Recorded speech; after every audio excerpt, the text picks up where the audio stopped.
Shouldn't you be out of debt today? Shouldn't your financial situation get healed today? Glory to God.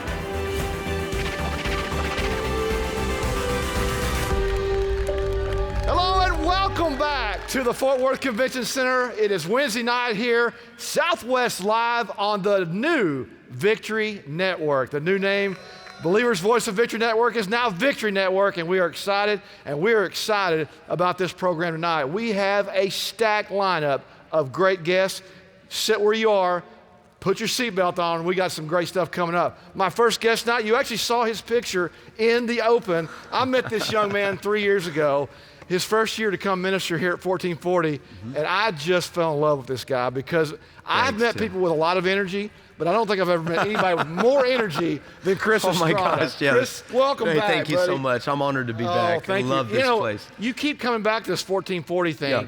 What is it about ministering to those kids over there that cranks your shaft? You know, honestly, the truth is I don't feel called to just be a youth pastor. I feel called to young people. Yes. I've always felt called, and I feel like calling has to do with people.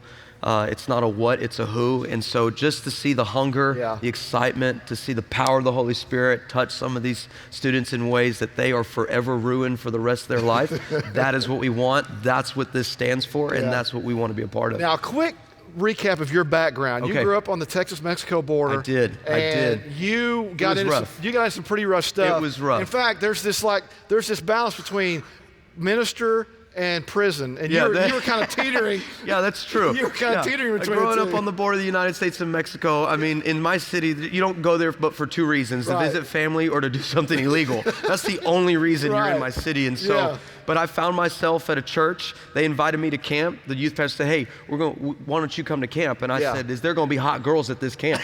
And he said, well, we're going to go for Jesus. I said, fine, you can go for Jesus. I'm going to get some phone numbers. Hey, I'm going to camp. But on the first night of that camp, I got saved, I got filled with the Holy Spirit, and called into ministry all in one night. It was incredible, powerful. Yeah. Jesus can do anything. He sure can. With anybody that'll let him. Absolutely, 100%. And so since then, you became involved with Christ for the Nations. I did. And Youth for the Nations, and you were lighting that up. I mean, that was something that you so enjoyed doing. Talk about your time there and what you saw God do in the time you were there. First off, there's just no way I would be anywhere without Christ for the Nations, the Lindsay family, very dear friends, and I love and respect them so much. And even for them entrusting me with something like leading in that school and then leading Youth for the Nations was a pretty special honor to have, and a unique responsibility being at the age that I was. I came on at 26 to be a director. Oh my gosh. So there's a lot of favor that came into my life, needed people in my life like my family here to humble me, but it was amazing to see the impact. The movement started shaking nations. We were going all over the world. We were seeing God reach in some places that, I mean, from our broadcast to everywhere, it just started ended up in huts in the middle of the jungle to the cities that we didn't know people were watching in. It was incredible. Yeah, you've got this dynamic personality. Was it hard for you? Have you always had this personality? Was it hard for you to get in front of people and talk? I think at first everybody gets a little bit nervous, but you get enough reps in and you just kind of find your lane and your rhythm. Right. I'm not going to lie, there's still times where I walk into a certain, like if I was going to walk in this stage tonight, and I know that I've got Brother Copeland and Brother Jesse and all of them, I better come with 400 scriptures. I better come with 30 applications. I know exactly from a homiletical, hermeneutical, theological point of view exactly what I need to do. And I just think it's the reverence of what great men have built, just like that. Right, and of course you met Erica, and she's in this thing with you. She is, 100%. I mean, and she's pretty dynamic in her own right, isn't she? She writes music. She's incredible. It's all over Spotify. Yeah. She is an incredible speaker. She preaches all over the world. Dude, you outkicked your coverage. I know, dude, I did. Yeah. She is too good looking for me. Look at that beautiful family. Our four. Wow. 12, 10, 5, and 3. They are amazing. Goodness and, gracious. I got my 12-year-old here with me tonight, so he's traveling with Dad. So you had this thing going on at CFNI, Youth for Nations, great gig. You were doing great. I mean, everything was great. And then you say, what? God's calling you somewhere. You say yes. Is what you do. You say yes. God just, we met a unique group of people who work for an organization that their vision is to unite the global church for the salvation and transformation of nations. Now, when someone talks like that, I can get behind that. Exactly. And so the journey towards covenant in relationship began in July of 2018. Right. And here we are now, January 2019. We get on a plane, we move to Southern California and join the team at Missions Me. Missions Me. Now, I've got to show you guys this video because there's no way to describe what Missions Me is about until you watch this. Now, take a look at this. Hey everybody, it's Pastor Chris. I'm right here in Lima, Peru. One Nation, One Day Peru happening right now. 10 stadiums across the nation. Listen, I don't know what you plan on doing with your life, but if you're called to bring change and transform nations, then you need to be on the front lines of a movement that's shaking the earth right now. You need to come and enroll at Missions Me College. Go to missions.me/college, whether it's a link, whether you have to swipe up, it does not matter. However you get there, we just want you here. This is history.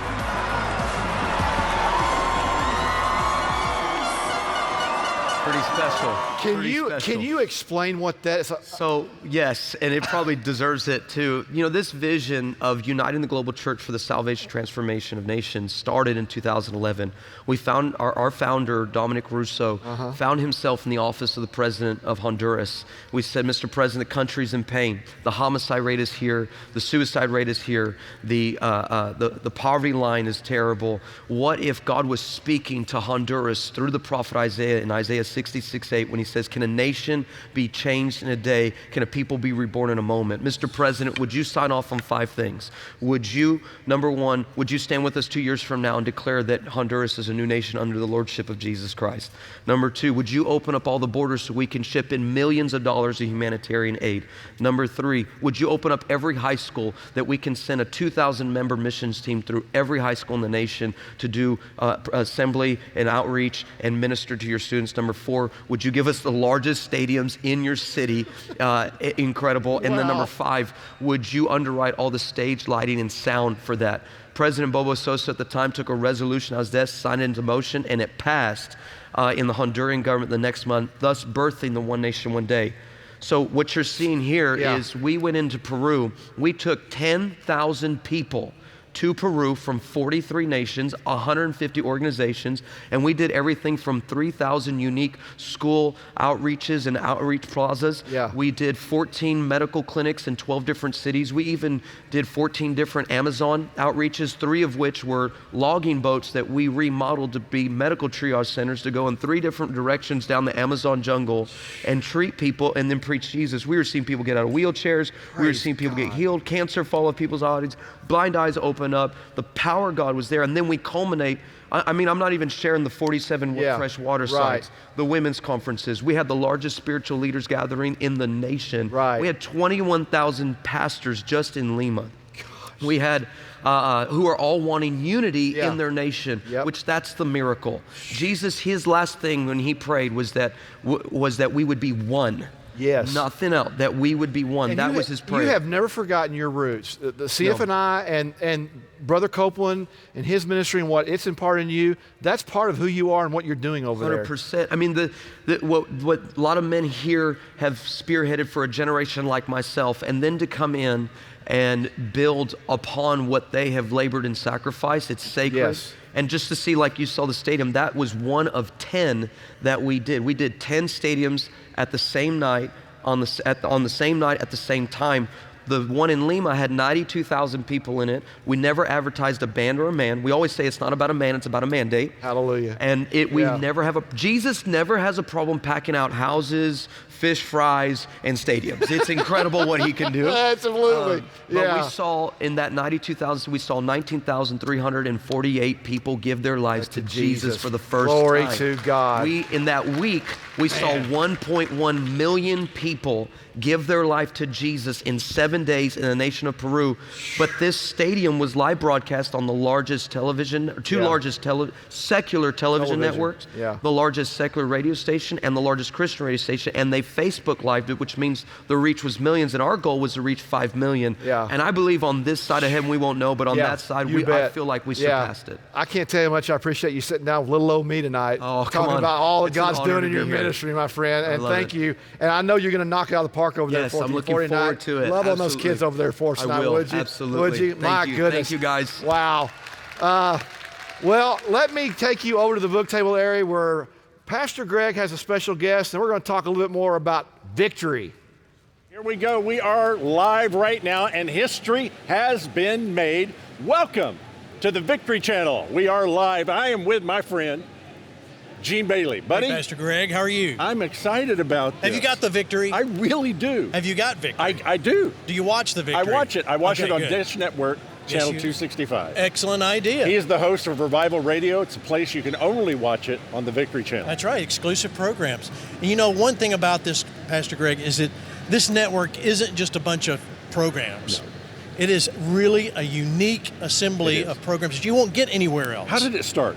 Well, it started in it really goes way back, you know, and we've touched on this today. You know, it goes back to when Brother Copeland went on radio. And back in the 70s, and as he started on radio, and then we went into the weekly program. As you see, there he is in the radio studio doing some radio. Then we went to the podcast. That was in 1979, as the Sunday program built, and they started expanding. It really became one of the top. In 1989, we went on the daily program. And then in 2015, BVOVN launched. And it was at Southwest Convention. We launched the network right here on Dish Channel without any fanfare, no promotion. We went live. And it was all Kenneth Copeland, a pretty good glory.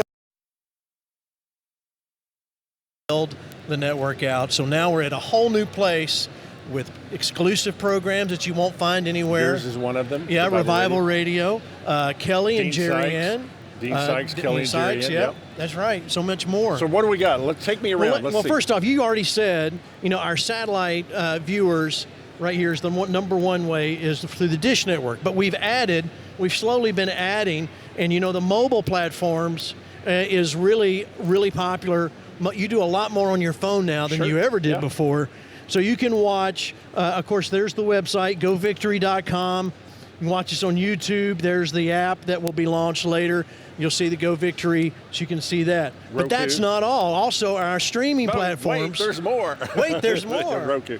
Our streaming platform with Roku, Amazon Fire, Apple TV. Look, I've got so many things. You can watch it on your phone, your Amazon Fire tablet, Facebook, YouTube. We've slowly been adding outlets. And now, most recently, most don't know, and it's right over here. I'm going to walk over here. Hope you're following me. You. Let's go over here. Let me show you where we've added some TV stations. And these TV stations are channels, Greg, that are all over the air. All over the air. If you don't have, a lot of people are cutting the cord. You can see us on Channel 55 there in Orlando, Florida. Palatka, Florida, we added Channel 48.4. You can go to Walmart, get that cheap digital antenna, and you're able to pick up these stations, and you don't need to have cable or a dish. Albuquerque, New Mexico, KZQ, Columbus, Ohio, Kenton, Ohio, Marion, Ohio, and of course Philadelphia, Pennsylvania. So we're starting to add, and these are just some of the ones we know about. Some cable channels are starting to take us up, some cable systems. So listen, what you want to do, number one, is you want to get a hold of your cable company and say, we want you to carry the network. Yeah. We want you to carry the Victory Channel, the Victory Network, and be able to see where we're at. Of course, we have all the social media platforms that we're everywhere. But let me tell you, one of the great things here, Greg, about the network, about Victory, is that you are going to get all faith, all word of faith, all day long.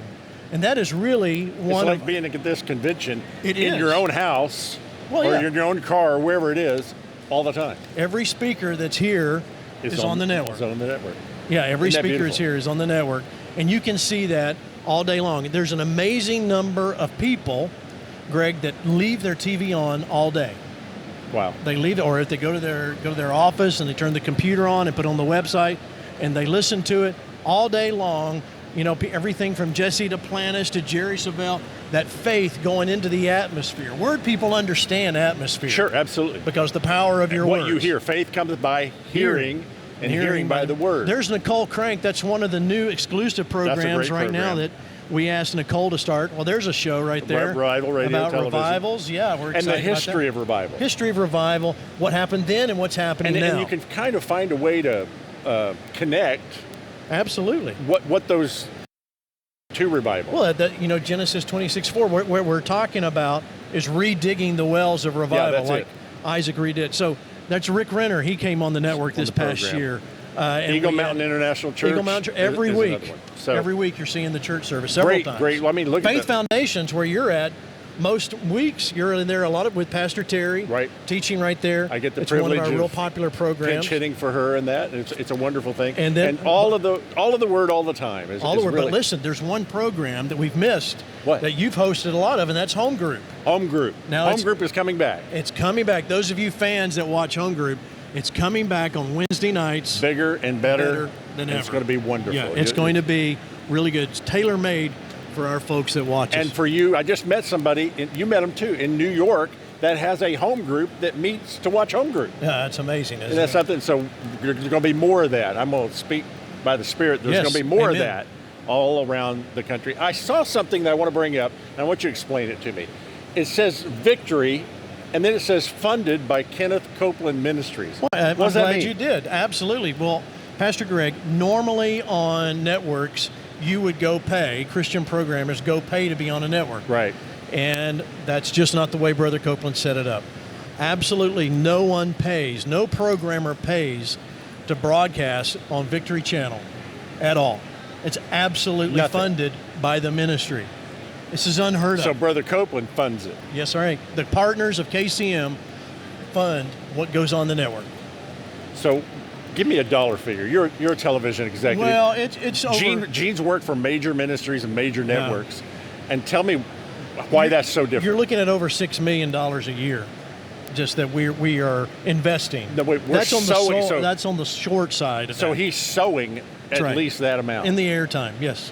Absolutely. And that doesn't even begin to cover, you know, the cost of what we do and the programming and all that. But it's because we believe, and Brother Copeland and Gloria believe in getting the word out. Right. And the church, we've seen it in the church with Eagle Mountain Church, with Pastor George and Pastor Terry. We're getting more viewers that are tuning in as e-members, is what you do. You take care of every week. That get that service. They get the word of faith. There's more at Eagle Mountain Church. There's more people watching by television, however they're watching, that are in the room. And let me tell you one programming that I want to make sure that you're a part of and I'm a part of. It's been the most exciting thing that we started on the network back in 2012. Mm-hmm. And in 2012, we went on because we wanted to cover the election, the presidential election, and that's when America Stands was born. So every year, America Stands we've been covering the election. It's gotten better every year and a half. It's election coverage in the spirit of faith. Absolutely. We're not trying to be news, but we are covering what's happening in the spirit of faith. Michelle Bachmann has been on, and David Barton. And it's wonderful coverage without all the negativity and fear and everything else. But now we're expanding that. Yeah. We got about 30 seconds. Okay, let me tell you what we're doing. We're expanding that with daily news coverage. It's going to the daily.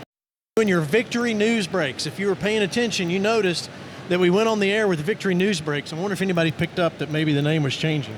Yeah. So Victory News Breaks, we're taking news stories that happen a few times a week, and we're going to continue to add that and increase it. That's wonderful. We're covering, I got to tell you, we're still covering what's going on right now with our election coming up to 2020. Absolutely. These are great programs. Debate coverage, It's a great new thing that's happened. Tim is going to now talk to somebody who's exclusively on our network, Legacy TV, Jeremy Pearsons. Right. Tim, back to you. Yes, and I do have Jeremy Pearsons with me here tonight. Okay, this is our 39th Southwest. You've been alive for all of them. Yeah, this is also my 39th Yeah, Southwest. but you did. When did the first one you remember? Can you think back to one of the very first ones you remember being at? No, they're just some of the earliest memories I have. Right, yeah. right. I mean, this was such a staple of our life, our year, our family, and when it came time for Southwest, there was nothing else. And those are some early memories for me. And for you, some kids, they think, oh gosh, I got to go to one of those deals. Right. But you, because you've been called to the ministry since you were a little boy, this was really a training ground and training for you, even way back then, wasn't it? Yeah, obviously it was. I don't know if I knew that as a 4 and 5 year old coming. Right. But I can see pretty clearly now that it was. And even back in those early days, it was Willie George, Gospel Bill, Nicodemus. And those were some major moments in my life in experiencing the presence of God in the children's services and then just watching this grow and unfold. And it's been a part of my life, always will be. People always want to know, what was it like for you to grow up in what you call the household of faith? Right. Yeah, what was it like for you to grow up in this family? Well, I mean, I wouldn't trade it. I know that for anything else. I think, wow, really? That's the picture you found? Wow, thanks, guys. Okay. I didn't find it. All right. Well, anyway, I certainly wouldn't trade it, Tim, for anything in the world. And I don't know when exactly it was that I figured out that we were different than everybody else. Yeah. And as believers, we realize that. But even as people who live and walk by faith, not just people who believe there is a God, but people who believe that He's good, that He does good, that He wants good for your life, and that all of His goodness is available to you by faith. I mean, that makes you different. When you live like that, talk like that. And I don't know when it was exactly that I realized it, but it was fairly early on where I realized, okay, life's not, it's not the same in my house that it is in other kids' house. And all these years later, I look back on it now and say, you know what? I wouldn't trade it. I wouldn't change it. I wouldn't exchange it. And now we're raising our own 2 kids in their household of faith. You grew up in the ministry. You worked in the ministry. You served with your parents at EMIC for a while. But then 9 years ago, God called you into your own ministry, Pearsons Ministry International, and you and Sarah. That was a step of faith for you, wasn't it? Because you left what was a comfortable thing for you. And I kept saying that over and over, like, well, you know, we're stepping out of what's comfortable. We're leaving what's comfortable. And finally, the Lord really got a hold of me in that. And He said, you better watch what you're saying about that, because I gave you the comforter. And if you are listening to and being led by me, then this is what's quote unquote comfortable. And it wasn't comfortable on the flesh, but man, the Lord provided. He was so gracious and so faithful, and it has been an awesome adventure ever since then. And He opened a door for you to be on the network with Legacy Television, and you have the Legacy Letter that you do. And now there's this little thing. We're seeing some things from the broadcast. I mean, you've been around TV all your life. Doing TV, was it different than what you grew up watching? Yes and no. I think the experience that I had just watching it so much, because the Believer's Voice of Victory broadcast was such a part of our lives and our family. I mean, it was every morning before the sun got up. Jeremy and Aubrey were up, and we were on the couch with Mom and Dad watching this broadcast. And it was such a part of our lives that I think moving into ministering on the broadcast and being around that, I'll say this, and I don't think it's much of a stretch. It was just in my blood. It was. Some of my earliest childhood memories are being in the TV truck with Mom directing this meeting. You know, and so I just being around it so much, but until you do it, you've never done it. And now you're going to do Legacy Church. Yes, sir. In Colorado. Yes, sir. God called you to Colorado. Look at this. This place that's is the property absolutely right beautiful. It's 151 acres on Highway 24, just outside of Colorado Springs, between Colorado Springs and Woodland Park, Colorado. And this property is where the Lord's put us. We're excited and about the mandate God gave you is to teach future generations. To teach families how to live by faith. Teach people how to raise a family in a household of faith, because that was my experience. That was my life growing up, like you've said, being born and raised in the household of faith, and just being committed to that message, because I believe it's life-giving. I believe it's life-changing. And people, they want to know why, why you starting a church. And I think oftentimes people start a church because they're frustrated. The church should be like this, or church should be like that. And if I sit down and I'm honest about it, this church is not coming out of any kind of frustration. It's coming out of love. Love for the church. Thankfulness for what the church has done in our lives, mine and my wife, Sarah, our children. And we know it's the assignment on our lives. And our scripture for our church is Ephesians 3:21. To Him be glory in the church by Christ Jesus forever and ever throughout all generations. And that's the simple mission and the vision of it. Whatever brings him glory, that's what we're going to have in this I think church. one of the neatest things is the fact that so many people have committed to go with you and do this. Yeah. You've not asked one person to go, but you've had tens of people, almost hundreds of people saying, we're coming to do this with you. I don't know how many it is right now, but it could have been 2 others, and it would have been astounding to us. But our entire staff, our team, which is about 6 or 8 of us, but the whole team said, we're in it, we're with you, let's go. Yeah. A number of them left houses they were building, houses they were just moving into. And Jesus said that nobody's left house or family or land for my sake in the Gospels that won't receive now in this time 100-fold. That's good. So that's what we're expecting to see with our friends, our partners, the ones that are coming around to be a part of this. Jeremy, the thing about you, I so appreciate, I won't say this publicly, you have walked out what you have learned in your life. You haven't taken it for granted, but you have used your faith and you have done things that most people probably would not do because they would be scared to do it and walk out there. And I admire you for that. Well, I admire what you've done with your ministry and your broadcast and now this church, which I know, and I know you know in your heart it's going to be big, isn't it? I want to say that I admire you, Tim, and I'm being serious about this. I was thinking about you tonight and the faithfulness, man. I mean, decades we're talking now. And being a part and serving faithfully my grandparents and their assignment, and I appreciate that. Thank you. Sorry, we're having a moment here. Let's give Jeremy a hand, everybody. I love this guy. And if you're ever in the Colorado Springs area visiting, or if you move there, that's where you got to go to church. I mean, that's a no-brainer, really. I mean, gosh. We talked about his legacy letter that he writes to his partners. Well, you all know that Brother Copeland writes a partner letter to his partners every month. I want to show you a video about that and how it comes together. Take a look. Kenneth Copeland learned the importance of letter writing from his spiritual father, Oral Roberts. Brother Roberts helped him to understand that the Bible is made up primarily of letters, and that they are just as anointed now as the day they were first written. That day, Brother Copeland made a lifelong commitment to write a letter every month to address the spiritual needs of his partners. I commit this to you. I write a partner letter every month. I pray for you every day. I'll put scriptures there on the bottom of that partner letter.